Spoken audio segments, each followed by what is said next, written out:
আসসালামু আলাইকুম। বিয়েবাড়ির বাবুর্চির মতো করে জর্দার রেসিপিটি শেয়ার করছি। যাদের মিষ্টি খাবার খেতে ভালো লাগে আজকের এই রেসিপিটি তাদের জন্য। যে কেউ চাইলে খুব সহজভাবে এই জর্দার রেসিপিটি তৈরি করে নিতে পারবেন। অনেক সময় দেখা যায় জর্দা তৈরি করতে গেলে হয় বেশি শক্ত হয়ে যায়, না হয় বেশি নরম হয়ে যায়। সেসব সমস্যার সমাধান নিয়ে কিভাবে পারফেক্টভাবে ঝরঝরে বিয়েবাড়ির মতো করে জর্দা তৈরি করবেন সেটি শেয়ার করতে চলেছি। তাই ভিডিওটি স্কিপ না করে সম্পূর্ণ ভিডিওটি দেখতে থাকুন।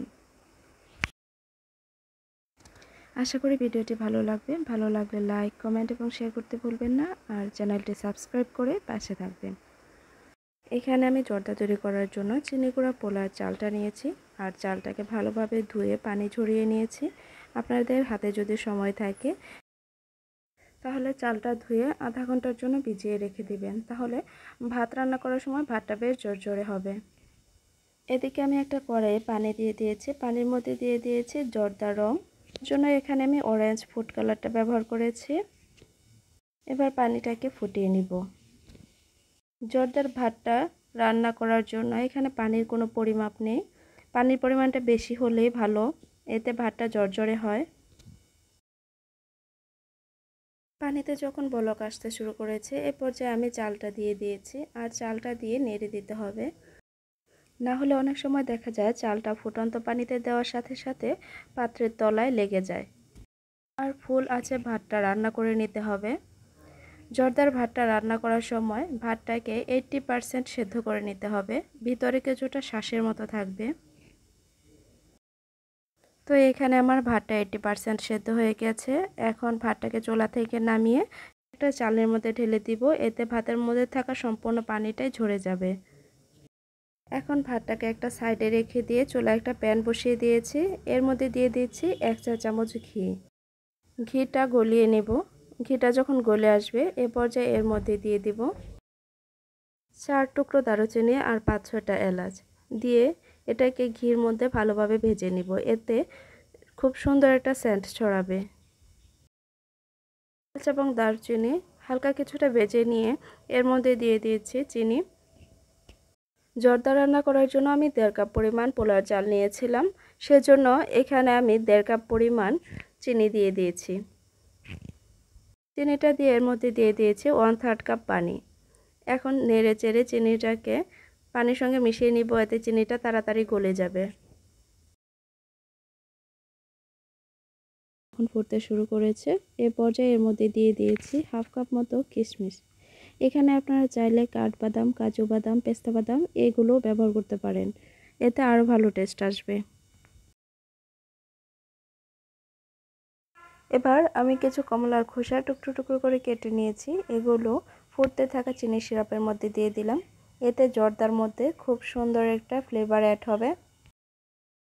আমি আগে থেকে যে ভাতটা রান্না করে পানি ঝরিয়ে রেখে দিয়েছিলাম সেই ভাতগুলি এখন দিয়ে দিচ্ছি।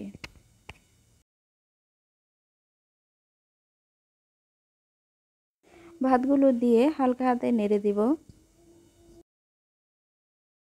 ভাতগুলো ভালোভাবে মিশিয়ে নিয়ে মিডিয়াম আঁচে এটাকে জাল করতে থাকবো যতক্ষণ না পর্যন্ত চিনির পানিটা শুকিয়ে আসে।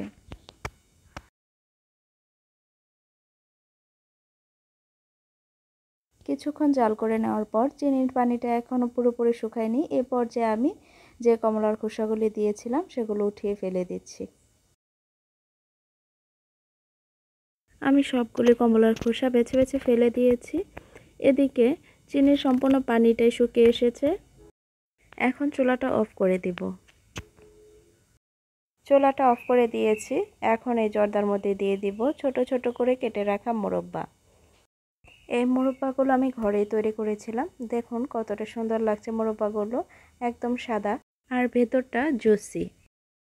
মোরব্বাগুলো দেওয়ার পর হালকা হাতে জর্দার সঙ্গে মিশিয়ে নিব। মিশিয়ে নেওয়ার পর জর্দাটাকে অন্য একটা পাত্রে সার্ভ করে নিব। এই তো তৈরি হয়ে গেল বিয়েবাড়ির সাথে জর্দা রেসিপি। ভীষণ মজাদার এই জর্দা পোলাও, চাইলে যে কেউ এই প্রসেস ফলো করে খুব সহজেই তৈরি করে নিতে পারেন। ছোট থেকে বড় সবাই খুবই পছন্দ করবে। আর কিছুদিন পর পরই আপনার হাতের জর্দা পোলাও খেতে বায়না ধরবে। সম্পূর্ণ জর্দাটা সার্ভ করে নিয়েছি। এখন সাজুগুজু করিয়ে নিব একটু। আমি উপর থেকে কিছু বেবি সুইট মিষ্টিগুলো দিয়ে দিচ্ছি। আর এই মিষ্টিগুলোর জন্য দেখতে আরও বেশি আকর্ষণীয় লাগবে এবং খেতেও ভীষণ ভালো লাগবে। দেখুন জর্দাটা দেখতে কতটা পারফেক্ট এবং ঝরঝরে হয়েছে।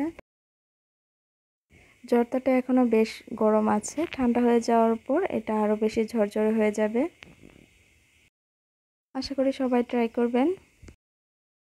আর ভিডিওটি ভালো লাগলে লাইক, কমেন্ট এবং শেয়ার করতে ভুলবেন না। আর চ্যানেলটি সাবস্ক্রাইব করে পাশে থাকবেন।